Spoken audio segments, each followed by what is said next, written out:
todos los amados de Dios que están en Roma, llamados a ser santos. Pablo, siervo de Cristo Jesús, llamado a ser apóstol. Porque no me avergüenzo del Evangelio. Es el mensaje acerca de su Hijo. Tenemos paz para con Dios.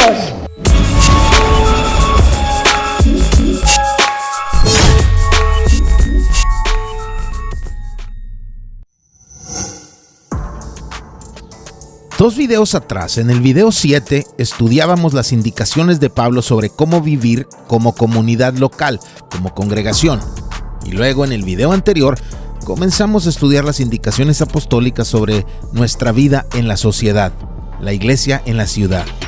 Y nos quedamos en los últimos versículos de Romanos 12, donde Pablo está recordándonos de dejar la venganza a Dios, y después nos dice también otra frase que les dije que dejaríamos para este video. Ahí retomaremos el audio anterior. Porque también la palabra dice, pero si tu enemigo tiene hambre, dale de comer, y si tiene sed, dale de beber, porque haciendo esto, carbones encendidos amontonarás sobre su cabeza. Eso es una referencia a Proverbios 25. Si tu enemigo tiene hambre, dale de comer pan, y si tiene sed, dale a beber agua, porque así amontonarás brasas sobre su cabeza, y el Señor te recompensará. Pero esto no es como lo de Deuteronomio, En Deuteronomio, Moisés describió la furia de Dios volcándose contra los enemigos de su pueblo. Pero esto, aquí en Proverbios, nos muestra que no siempre hay furia derramándose, sino también gracia, amor, misericordia. Lo hace quien es del pueblo de Dios y regresa bien a quien le hizo el mal. Pero esta frase la leemos desde una perspectiva vengativa, porque desconocemos que en la cultura en la que se dijo significa otra cosa. Incluso hasta hoy los árabes, por ejemplo, tienen una frase similar. Hablan de brasas o carbones encendidos en el corazón y fuego en el hígado. Y se refieren al tipo de dolor al que también se refiere en el contexto de la cultura bíblica esta frase. Una angustia mental causada por el remordimiento. Eso significa esa frase. No que Dios les va a quemar la cabeza, sino que nuestros actos de bondad como respuesta a su maldad pueden iniciar un fuego de remordimiento en la mente de nuestros enemigos y terminar siendo nuestros amigos. No solo es el hombre el que puede regresar el bien al que hizo el mal, Dios mismo puede hacer bueno a alguien que era malo. Y también es parte de la obra de Dios y de la justicia de Dios y de la gracia de Dios y del amor de Dios. Es decir, hay algunos que recibirán la visita vengativa de parte de nuestro Señor, pero también habrán otros que serán llamados a misericordia, que no recibirán el castigo sino la reconciliación, y por eso debemos dejarle ese asunto a Dios. No debemos llenar nuestra mente de anhelos de venganza, sino de confianza en Dios y en que Él va a lidiar con eso mucho mejor que nosotros y va a tomar la decisión apropiada, y debemos confiar en Él, creerle y aceptarla. Que no te seduzca la maldad, que no te gane el mal, que no te atraiga el apetito de furia, de desquite, de castigo. No seas vencido por el mal, sino vence el mal con el bien. Bendice a quien persigue, regresa el bien a quien te hizo mal, ten empatía con el dolor y la alegría del prójimo, vence con el bien el mal. Y luego unas palabras que parecen imposibles en países tan polarizados como la actualidad. Sométase toda persona a las autoridades que gobiernan. No porque es Biden, no porque es Trump, no porque es Andrés Manuel López, no porque es Maduro, no porque es Bukele, no porque es Javier Milei, no porque es de derecha, no porque es de... Sométanse todos a los que los gobiernan, porque no hay autoridad sino de Dios, y las que existen fueron puestas por Dios. Daniel 2 dice que es Dios quien cambia los tiempos y las edades, y que es Dios quien quita reyes y pone reyes. Y el Señor no hace consultas ni elecciones, Se lo repito constantemente, Dios construye la historia. Por tanto, dice, el que resiste a la autoridad, a lo ordenado por Dios, se ha opuesto.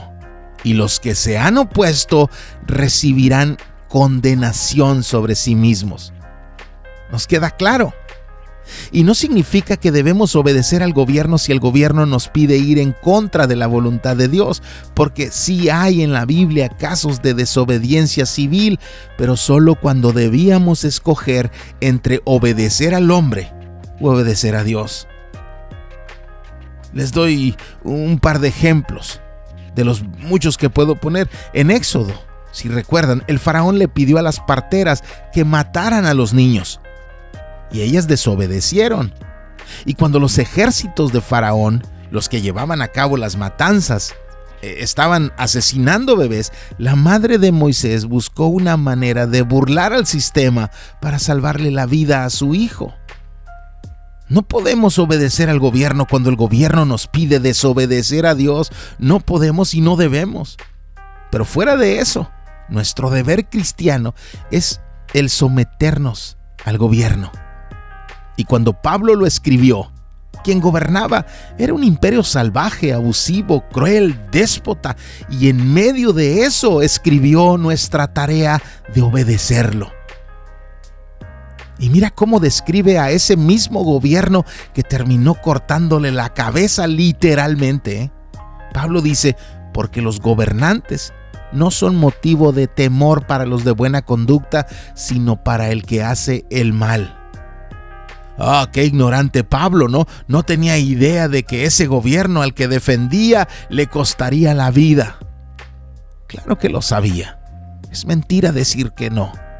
Desde el momento que Pablo fue salvo, leemos en Hechos que Dios dijo que le mostraría cuánto le era necesario padecer por causa de Cristo. Pablo lo sabía. Así que esto es de alguien que, sabiendo eso, nos dice que esa era la manera cristiana de relacionarnos con nuestros gobernantes. Y luego dice, ¿deseas pues no temer a la autoridad? Haz lo bueno y tendrás elogios de ella, pues es para ti un ministro de Dios para bien. Pero si haces lo malo, teme, porque no en vano lleva la espada, pues es ministro. En el original dice diácono de Dios. Y luego nos dice que ese soldado sentado en aquel trono con las botas llenas de sangre es en realidad un vengador que castiga al que practica lo malo. Eso solo lo puede decir alguien que vive fuera de la realidad o alguien que lee la vida con otros lentes a los naturales. Kamala, una diaconisa, Trump, un diácono, Andrés Manuel, Claudia Sheinbaum, diáconos. Sí, eso está ahí. Por tanto, es necesario someterse, no solo por razón del castigo, sino también por causa de la conciencia. No solo porque nos pueden castigar, sino también por quienes somos. Pues por esto también ustedes pagan impuestos, porque los gobernantes son servidores de Dios dedicados precisamente a esto. Qué doloroso, ¿no? Y además tiene una frase sorprendente, porque eso de que son servidores de Dios en el original es la misma palabra que Pablo usa en Romanos 15:16 para decir de sí mismo que es ministro de Cristo. ¿Te imaginas decir que esos barbajanes con espada, que esos corruptos con túnica y poder son ministros de Dios? Pablo lo dice. Y luego nos indica nuestra labor cristiana.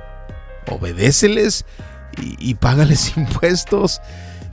Y nos indica que todo eso es parte de nuestra labor cristiana. Mira, paguen a todos lo que deban. Al que impuesto, impuesto. Al que tributo, tributo. La diferencia, por lo menos en esa época, entre impuesto y tributo, es que uno es una exigencia impuesta por el gobierno, por eso es impuesto. Pero cuando el gobierno nos impone esa exigencia, no tiene contraprestación, es decir, el gobierno no está obligado a nada cuando lo recibe. Y el tributo era una contribución que el gobierno pide, aunque sea obligatoria, pero a cambio de ella, el gobierno aporta un bien. Pero nos dice Pablo, paga los impuestos y paga los tributos, paga lo que te piden sin regresarte nada y paga lo que te piden a cambio de beneficios. Hay pasajes bíblicos que no nos gustan, ¿no? Yo les he dicho eso, pero a Dios no le importa mi opinión. A Dios no le interesa si estoy de acuerdo o no con eso. Yo tengo que sujetarme a lo que Dios dijo y tú también. Y luego nos dice que no solo paguemos impuestos y tributos, sino que también temamos a quienes debemos temer y honremos a quienes debemos honrar.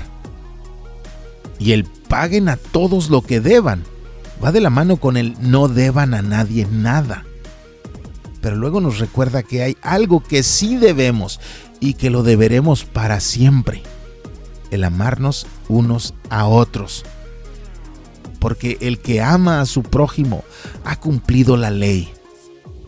Claro, no olviden que se lo está diciendo a gente que ama a Dios, a la iglesia, a los creyentes en Roma. Por eso no incluye ese otro aspecto de la ley. No significa que solo amando a los demás ya está todo cumplido.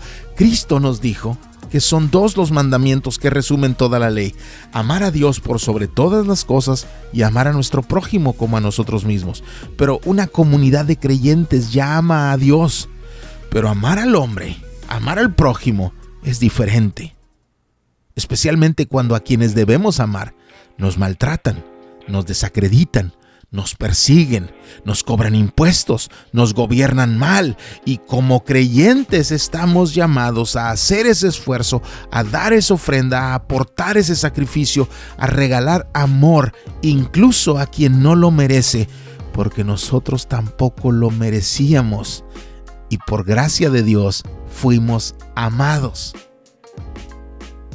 No solo se trata de amar a Dios, debemos también tener preocupación por amar a la gente a nuestro alrededor.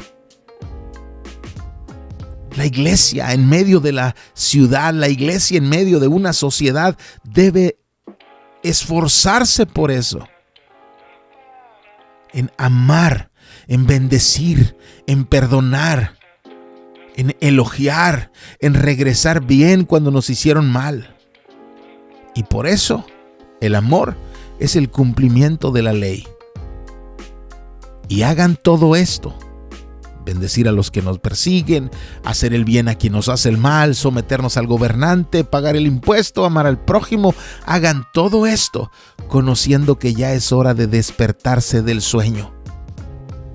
Que vivamos con el entendimiento que no hay tiempo para flojear, para ser apáticos espirituales, para ser frívolos espirituales, que estemos atentos a los tiempos en que vivimos, porque ahora la salvación está más cerca de nosotros que cuando creímos. Recuerden que la salvación es tanto un evento en nuestro pasado, fuimos salvos, pero a la vez es un evento en nuestro futuro, seremos salvos. Y con el paso del tiempo estamos lógicamente más cerca de ese día que lo que estábamos ayer. La noche está muy avanzada y el día está cerca. Por tanto, desechemos las obras de las tinieblas. Limpiémonos, barramos nuestro corazón, sacudamos nuestra mente, botemos a la basura lo que no sirve, desechemos las obras de las tinieblas y vistámonos con las armas de la luz. La armadura de Dios de la que habla Efesios 6, la verdad, la justicia, el evangelio, la fe, la salvación, la palabra de Dios y la oración. Vistámonos con eso y andemos decentemente, porque somos de la luz. Así que no vivamos como los que son de las tinieblas, no participemos en sus actos, no nos sumemos a sus fiestas, a sus formatos, a sus placeres, a sus deleites. Cuando leemos estos versículos en Romanos 12 y 13, entendemos que estamos llamados a vivir diferente, a ser diferentes, a marcar una diferencia, pero no porque somos mejores, sino porque representamos a nuestro Señor. Y tampoco es en nuestra fuerza, sino más bien revestidos de nuestro Señor. Y cuando vivimos en Cristo, sumergidos en Él, vestidos de Él, nuestra mente ya no piensa en los asuntos carnales, nuestra mente está en las cosas de arriba. Ahí debemos vivir. Así debemos vivir. Y todo esto es lo que espera Pablo de nosotros como representantes de Cristo en la sociedad. Eso nos enseña la palabra. Señor, te damos gracias por tu palabra.